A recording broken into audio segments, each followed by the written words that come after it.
Arsenal fan. Anthony, what did you make of that performance in this huge game? Evening, Kelly. Evening, Anthony.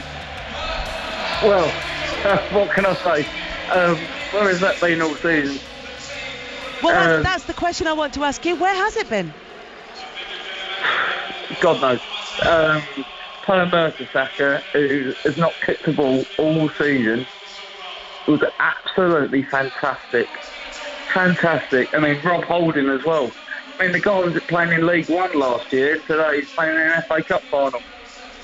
He's brilliant. I mean, all over the park, we were absolutely superb. Mesut Ozil turned up as well in the big game, which a lot of us say, where is he in the big games? But he turned up. He did the job. And Alexis Sanchez as well. Brilliant. So, Anthony, to end the season with a piece of silverware, where does that sort of leave your feelings as to how this season's gone? Of course, it's disappointment that we didn't get the top four. But I mean, if you compare it to, say, Tottenham, we've won silverware. What have they won? Would you swap with them? Sorry? Would you swap with them? Would you take second place? Well, we got it last season, so we'll let them have it this season.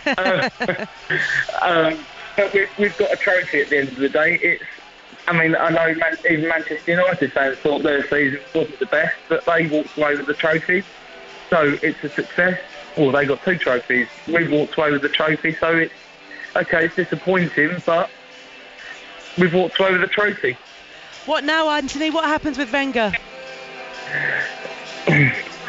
I said when we won the FA Cup in 2014 that he should have gone then, go out on a high. Obviously, we won it in 2015. 2016, there's nothing there. We won it in 2017. His contract's up. Thank you very much, Arsene. But for everything you've done, on you go. What about this then? We had a message in from Bailey Boo who says, hope all those whinging Arsenal fans get off Wenger's back. He's won a trophy, his 7th FA Cup. Give the bloke a rest. That's 3 FA Cups in 4 years. Plus, this is the first season under Wenger you missed out on Champions League qualification. So, what's the issue, Anthony?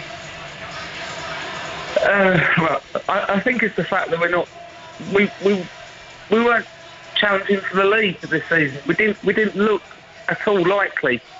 I mean, some of the signings he made during last summer, they weren't good enough. I mean, we spent God knows how much million on Granit Xhaka. I mean, he wasn't the best. I mean, it's taken him most of the season to get the grips for the Premier League. But we just weren't there. We just weren't at the races. So I think Arsene maybe needs to move on, and we bring in maybe someone like Diogo Simeone. But for now, you can celebrate winning the FA Cup at Wembley today. Anthony, thanks very much for your call. Arsenal fans, get in touch with us. Let us know what you think the future holds. Yes, you can reflect on the win tonight, but tell us a bit about what happens next, whether you want Arsene Wenger to stay, if this has been a successful season for the club, or at least a season that gives you optimism going into next year. Also, Celtic supporters winning the treble today with a really, really late goal in the final against Aberdeen. Let us know how brilliant this season's been, how good is this Celtic team under Brendan Rodgers this season. We're on until 9 o'clock on 5 Light this evening. Ian Wright is making his way over as we speak from the BBC television studios. He's somewhere in the bowels of Wembley. He will be with us very shortly. Before that, let's get the news and sport, starting with the BBC News headlines and Sarah Green. On digital, online, smartphone and tablet. This is... Yes, we know Chelsea didn't play well, but I'm just so pleased. You could just see how happy Arsene Wenger was at the end there. I was just pleased for him. I was pleased for the fans. They've got something to cheer finally. It didn't look like the Chelsea that we've seen all season. No. Right, but what about that Arsenal performance? Because it didn't look like the Arsenal we've seen most of the season either. No, and what it looked like is that I was thinking, OK, they're going to start fast and really get Chelsea on the back foot and get Chelsea having to try and play, putting people like Hazard and Pedro, who I thought played well in the first half, he was trying, get them to have to play like they've been playing this season. And Costa, you know, when they're playing well in the system, then you've got individuals in the system playing well as well. They didn't do that today. And I thought that Arsenal, they may have run out of steam in respect of the closing down, but they didn't. They kept it going and they kept getting impetus, and they should have had 2 or 3 in the first half. So that was worrying, because you're thinking, OK, Chelsea are going to get better, and then that might cost Arsenal. But in the end, I thought very much deserved winners. Anthony spoke to us a little bit earlier, and he said that this is the perfect time for Arsene Wenger to go because he would be leaving on a high. Dave Eckert agrees with him. He said he's a great manager. We need fresh ideas and challenge in Arsenal. But there's been a lot of support coming in for Arsene Wenger, as you would expect, as an FA Cup winning manager and a record FA Cup winning manager. Arsenal's 13th is a record. It's his 7th FA Cup. And he said how fickle people are. Arsene Wenger should leave when he wants to leave and not be hounded up by morons with poor memories. Malcolm Fisher in Tamworth said, well done to a dignified Arsene Wenger for silencing the Arsenal doubters. That's from a West Brom fan. And an Aberdeen fan, a sad Aberdeen fan, Andrew, they lost in the Scottish Cup final today. So congratulations to Arsenal and Arsene Wenger. I'm sure the vast majority of the fans will enjoy the moment, and hopefully the doubters will just for once keep quiet. Andy Clark, though, says, Kelly and Ian, I totally disagree with Anthony. I want Wenger to stay, but the board to seriously invest rather than take money out. Well, what's the best case scenario for Arsenal? It would be, you know what would be brilliant if sort of like Stan Kroenke and the people who are today. Yeah, he was in his minging suit. He's obviously not spending his money on his gear. The fact is that it would be nice if they would just give him the kind of backing, because you know, in the sense of the money's real backing. People say, yeah, but he's backed them by giving him money to buy Sanchez and Ozil. No, that's money that's been generated by Arsenal. We're talking about put money in like Abramovich puts money in. Like Arsene Wenger said, he's got a lot of faith in this group of players, and he said he wants to add a few more because he believes that this team can win the championship. Now, what we've seen over the last 4 or 5 years, that they capitulate in certain stages of the season, that it's very hard to believe that. But when you see them putting in performances like this, which is much harder to obviously sustain over a 38-game period, then you do have your doubts over them. But I would love to see that happen, where he can have an epiphany, Stan, and say, you know what, I've not been backing, I'm going to back you. What do you want? And go and get the players that we want. Right, we could sit here and chat all night. I really could sit here and chat all night. We're only on air till 9 o'clock though, and it is a fan phone-in show. So let's speak to Kevin, who is an Arsenal supporter. Kevin, what did you make of that? Oh, I thought it was fantastic. Ian and Kelly, thanks for putting me on your programme. We're bouncing here, you know. We were one of 300 standing at the Chelsea fan end, and yes, we got a hospitality, but I've been an Arsenal fan all my life, lived near Finsbury Park, so I deserve to be a Gooner, I think. But wouldn't it be nice for Arsene Wenger to have come over to us and we'd have cheered and said, well done, young man. Well done, faithful servant. I saw him walking round. Fantastic. I saw him walking round, but where were you sitting? Oh, we're right the other West End. You know, it's like being at the North Bank on the old Highbury. But, but anyway, what a great occasion. I thought we thoroughly deserved it. And I think Conte nearly made a good decision by putting Fabregas on after 15 minutes. But he didn't. And I think he let his foot off the boil. And yes, Chelsea were a bit, left at the races today. But nevertheless, I thought it was a wonderful display by a very, very good Arsenal team, despite all its critics and despite all the difficulties that we've had this season. I think it was great. Yeah. What kind of season has it been then, Kevin, now that you can add an FA Cup to it? Sorry, tell me again. What kind of season has it been then, if you've got an FA Cup at the end of it? Oh, let's be honest, it's been a bit disappointing, but we've got a high standard. It's not surprising because we've got a high manager. We've got some high players. Good profile players. So of course we're disappointed, but today is a high, and we should celebrate the fact that it's not bad. And we'll win the Europa League and go into the Champions League next year if that's what it takes. And what happens, Kevin? Who leads you through it? Who's your manager going to be next season? I'm an Arsene Wenger fan. I mean, goodness me, I've been brought up with the old Nick Hornsby book. You know, when Arsenal were 0-0, 1-0, and fever pitch. And, I saw those games when we struggled. And the only Arsenal fan were the Arsenal fans. But now we play quite scintillating football, and I think it's inspired by Wenger. And I think he's precipitated that style through the rest of the Premiership. And yes, Chelsea, stronger, fitter, and all the rest of it. They came up second best on the day. We were a good team today, and it's good to be a Gooner. Kevin, thank you very much for getting in touch with us. Let's get the Chelsea perspective now. Kieran, who's been waiting very patiently to talk to us. Kieran, what did you make of it? I kind of agree that Arsenal were the best side, but it was marginal. If you look at the stats, it was, I think the possession was 49-51. I think shots on target, I think Chelsea actually just about shaved that. But again, bigger issues, it came down to a terrible refereeing decision, which I think is a reflection on the general standard of refereeing in this country, which I think is appalling. And I was interested in the fact that none of the pundits in the studio on BBC seemed to pick up on the fact that Ramsey was in an offside position. He wasn't interfering. He didn't interfere at all. He made a move towards the ball. He was in an offside position. It needs to be, Kieran. It needs to be clear. He did move towards the ball. Clear that he moved towards the ball. It was interesting that I actually was flicking towards BBC and BT, and BT, unequivocal about that. Definitely offside. Moved towards the ball to play the ball, and I was interested in the fact that it wasn't even discussed on the BBC. No, we were discussing the actual handball, whether it was handball or not. But so you believe that Chelsea played well enough today to have got that? You think that it was closer?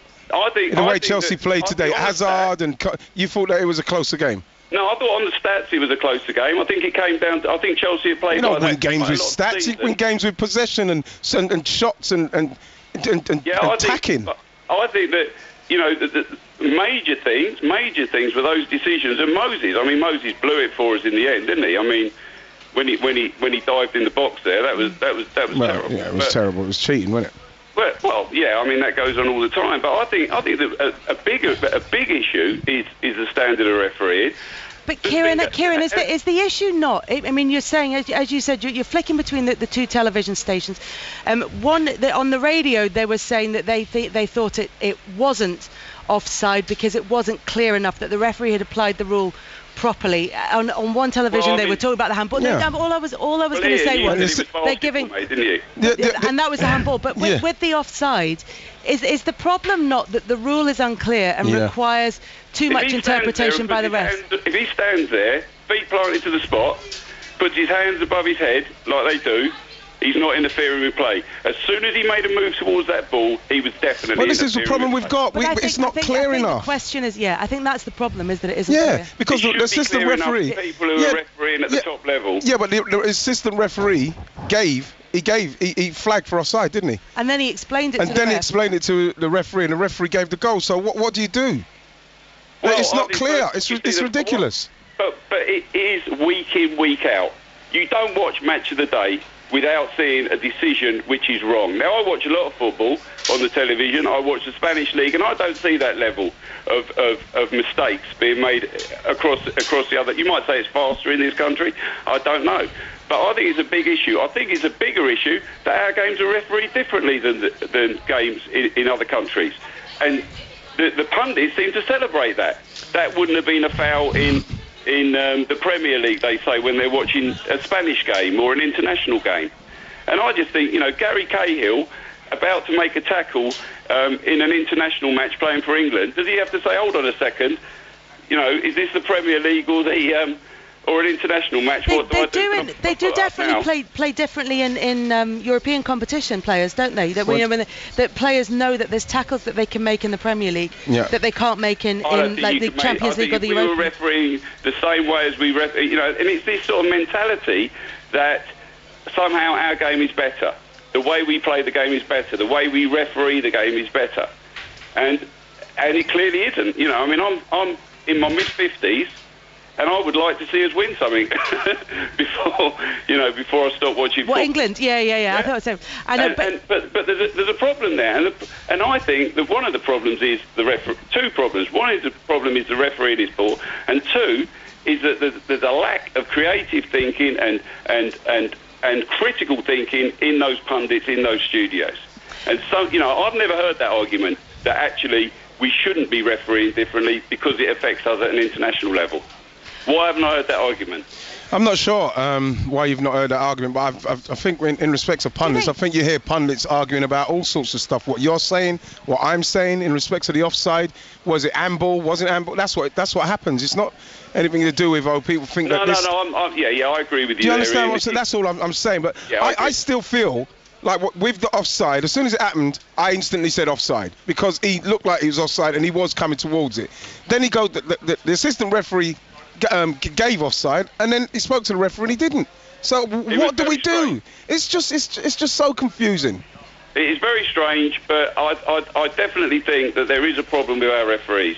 And I think a part of that problem is somehow the belief that we are superior than other people. We've got this sort of view. 3 yellow cards, in a World Cup game.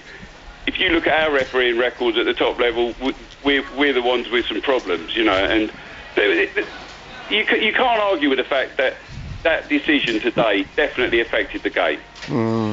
It did affect the game, Kieran. Thank you very much. Chelsea, Premier League champions, but didn't manage to complete the double at Wembley. Arsenal have lifted the FA Cup for a record 13th time. Daniel is an Arsenal fan waiting to talk to us. Daniel, you don't want to, well, first of all, talk to us about Arsenal. Tell us about Arsenal's performance. Oh, it was fantastic. I'm in such a good mood. I support Celtic as well, so... Oh, so you've had a good day. And my absolute legend when I was growing up was Ian Wright, so I've got to talk to him, so I'm on a triple whammy today. But Daniel, you rang up specifically to talk about the red card from Victor Moses, didn't you? Yeah. I think that the fact that was given on a big stage Oh, Daniel, you're breaking up a bit. Let's give it a couple of seconds, see if we can fix it. But I think I've got the gist of your point, which is the fact that the red card was given. The second booking for diving shows that we're going to be serious about diving, particularly next season with the retrospective. It's a great decision, Kels, because when we saw it straight away, when the referee blew Kels, I thought he gave a penalty. And then when we saw it again, we thought that is just fantastic refereeing on this stage to give it like that. And what I'm pleased about is that as a dive or actually try to con everybody, and he got sent off for it, and that's brilliant. What's quite interesting, and it shows how difficult the jobs of the officials and the referee, is that how difficult their jobs are, is that you're watching from one side of the pitch, and I was sitting watching it here from the other side of the pitch, where I could see more clearly what was happening, and it looked more like a dive. Did you see it from this side? From this side. Because we're over that side, You're the other side. It just shows how difficult it is and how much perspective comes into. Obviously, the refs are closer than either of us were. Let's speak to Tony now, who wants to talk about Kieran, our previous Chelsea fan, who called in to argue about the standard of the referee and the statistics and how well he thought Chelsea had played in the game, how close he thought it was. Well, you wanted to disagree with that, Tony. Hi, Tony. Hello, Tony. Hello, right here, right? I'm very good, thank you. Yeah. Oh, I played against you about 1981. What? Go on. So, what yeah, team I for? played against you right here about 1981. Oh, in a South East Counties Cup match, I think it was, something like that. But no, what I was going to say was, I watched the game. Yeah. And Arsenal's first game. Arsenal's first goal. Okay, fair enough. Was it handball? Could have been given. I've seen them given, seen them not given. If it had been in the penalty area, a defender would have been given, would it not been given. I thought the referee had a great game. Yeah. And I did too. Apart from that, I've got to say, apart from the handball, how close he was, I thought that he was close enough to see if that was handball. That's the one thing you'd have to say that he may have got wrong. Chelsea should be feeling aggrieved by that. And then he says, like the offside. Like Ramsey's in offside, didn't touch the game. He didn't touch the ball. Fair play to Ramsey. So he had the intelligence to show it, to not go near the ball. But then the offside rule. I mean, I remember about 20 odd years ago, Jack Charlton, when he was manager somewhere, so he said, right, if the guy's not interfering with play, then what's he doing on the pitch? Yeah, I know. And the other way was definitely clearer. Arsenal, I mean, I'm a bit naffed after Chelsea lost, but Arsenal's like, at the end of the day, they matched us at their own game. They did indeed, and they Wright is just that way. So Tony, thank you very much for getting in touch with us here on 606. We've got lots of messages in from people talking about that refereeing. Okay, yeah. And lots of them not quite getting the rules right. They're not copying it and pasting it from the rules, which is what we want to see. Mike said the offside rule says the defender must play to the whistle.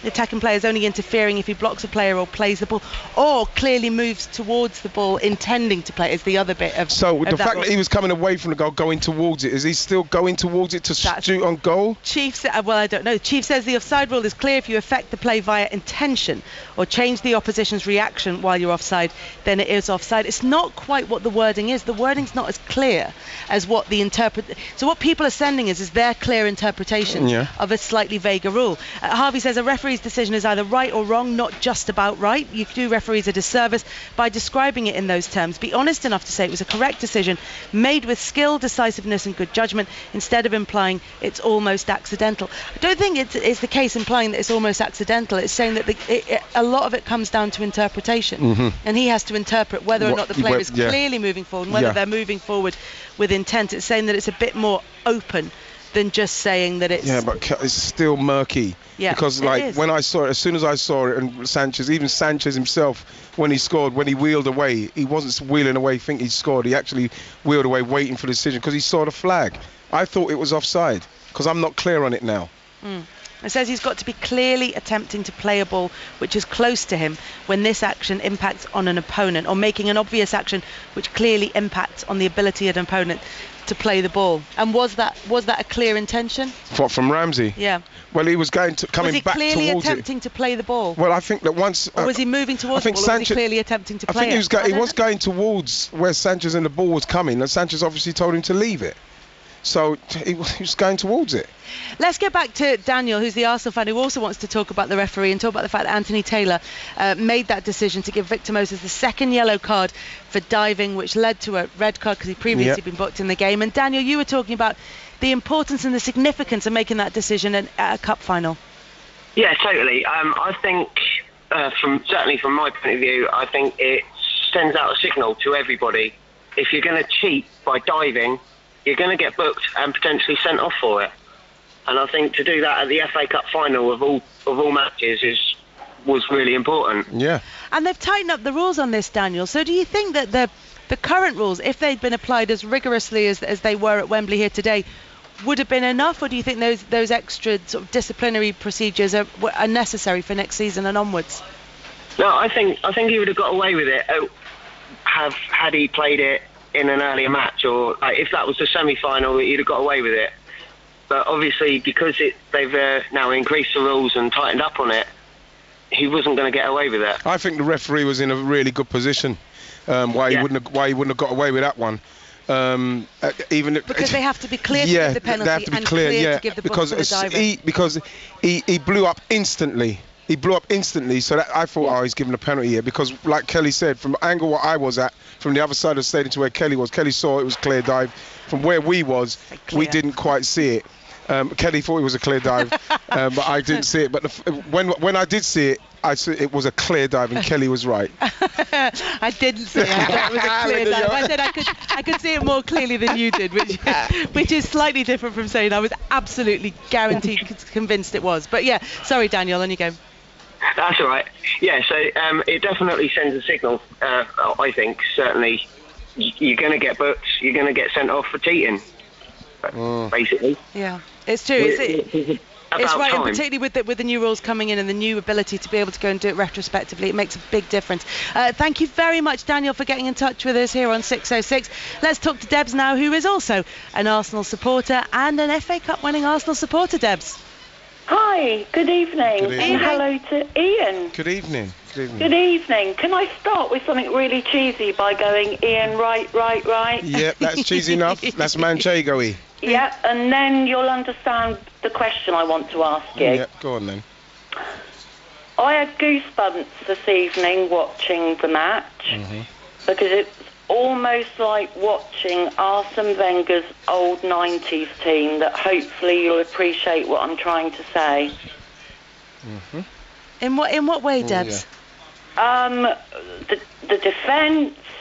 I mean, if Mertesacker was amazing today. Oh. I can't believe, where's that performance come from? I was worried for him at the start of this game, I can't lie. I know he hasn't played much this season, but to be honest, although Sanchez has done brilliant, I really thought he deserved man of the match. So did I. That was my opinion.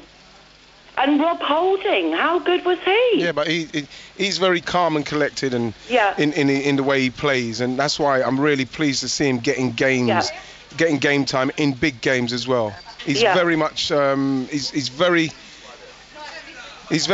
good in the way that he's calm. You know, he's very calm.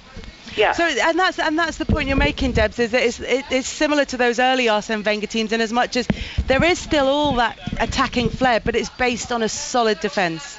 Well, obviously, I mean, attack. Well, it's the whole team. But as Ian knows, you know, his back four players in defence were amazing, and I still personally think that's what Arsene Wenger's wanted to achieve throughout the 2000, etc. now, and it's almost like he wants to stay until he can achieve that again. Well, Do you think he will, Debs? Do you think he will? Well, Debs? if after tonight's play and he's allowed to stay for 2 more years, who knows? Do you want him to, Debs? Oh, of course I do. I was crying my eyes out tonight. Do you know, that's I had really goosebumps. It was amazing. Debs, it is really interesting that you say that, because you were saying when you saw Arsene Wenger, Wrighty, walking along the pitch at the end and applauding the Arsenal fans, it was quite an emotional moment, wasn't it? Yeah, it was. It almost felt like he had. He just felt relieved. He looked relieved because he was still under a lot of pressure going in this game with the players he had to pick, and then he put the goalkeeper in, and you know the guys had to put in a big performance, and you know with Chelsea with their form. I didn't see it, but we know that Arsenal are capable of doing that. That's the sad thing about it, and the fans do.